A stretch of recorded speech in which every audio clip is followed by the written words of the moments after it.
آپ کو یہ حق حاصل ہے کہ ایک اچھی زندگی گزار سکے۔ جس طرح لوگوں کے پاس زندگی گزارنے کے لیے آسائشیں ہوتے ہیں، اسی طرح آپ کے پاس بھی سب کچھ ہونا چاہیے۔ جب بھی بندہ کچھ اچھا حاصل کرنے کا سوچتا ہے تو اس کے ذہن میں فوراً یہ خیال آ جاتا ہے کہ ماضی میں تو ایسا کچھ نہیں ہوتا تھا، یعنی وہ بندہ خود ہی اپنے سامنے ایک جواز پیش کرنا شروع کر دیتا ہے کہ میں شاید اچھی زندگی گزارنے کا مستحق ہی نہیں ہوں۔ آپ کا ماضی کتنا سمجھدار ہو سکتا تھا، آپ کو کچھ حاصل کرنے کے کتنے مواقع میسر تھے، نہ صحیح طرح سے کسی اچھے یا برے کی پہچان، نہ ہی اچھی طرح سے کوئی گائیڈ کرنے والا۔ ماضی ایک ناپختہ اور نامکمل پیریڈ ہوتا ہے۔ ہر دانشور اور سلجھا بندہ ماضی سے نکلنے کا ہی مشورہ دیتا ہے۔ کوئی بھی ماضی میں گھر بنا کر رہنے کو ترجیح نہیں دیتا۔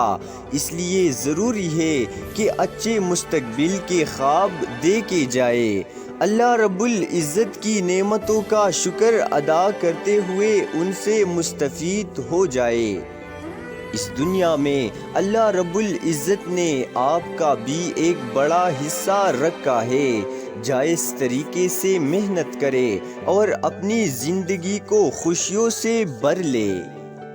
اپنے حال کے ہر لمحہ کو محفوظ کرنے کے لیے اور اچھی طرح سے ملحوظ ہونے کے لیے آپ کسی بھی ٹائم کو کسی بھی ٹائم تک جوڑ سکتے ہیں۔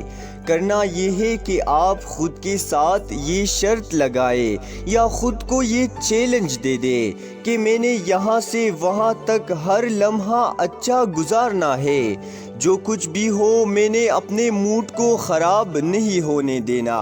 اس دوران میں نے ہرگز پریشان نہیں ہونا، کسی بھی نگیٹیو سوچ کو نہیں آنے دینا، ہر برے رویے کو نظر انداز کرنا ہے۔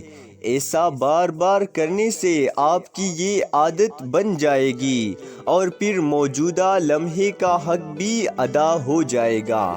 مثلاً اگر آپ آفس جاتے ہیں یا کسی کام پہ جاتے ہیں تو آپ نے یہ کرنا ہے کہ میں نے 9 بجے سے 5 بجے تک کسی بھی چیز کا برا نہیں منانا، ہر کسی کے ساتھ خوشگوار موڈ میں ہی بات کرنی ہے، مسکراہٹ سجائے رکھنی ہے، ہر کسی کی بات کو ایزی لینا ہے۔ دیکھتے ہی دیکھتے آپ کی پرسنالٹی حیرت انگیز طور پر چمکنا شروع ہو جائے گی۔ آپ کو دنیا بدلی بدلی سی نظر آنا شروع ہو جائے گی، لوگوں سے شکوہ اور شکایت بھی کم ہو جائے گی۔ ایک ایسی تبدیلی آپ کی شخصیت میں شامل ہو جائے گی کہ آپ خود بھی حیران ہو جائیں گے۔ ویڈیو اچھی لگی ہو تو لائک اور شیئر ضرور کریں۔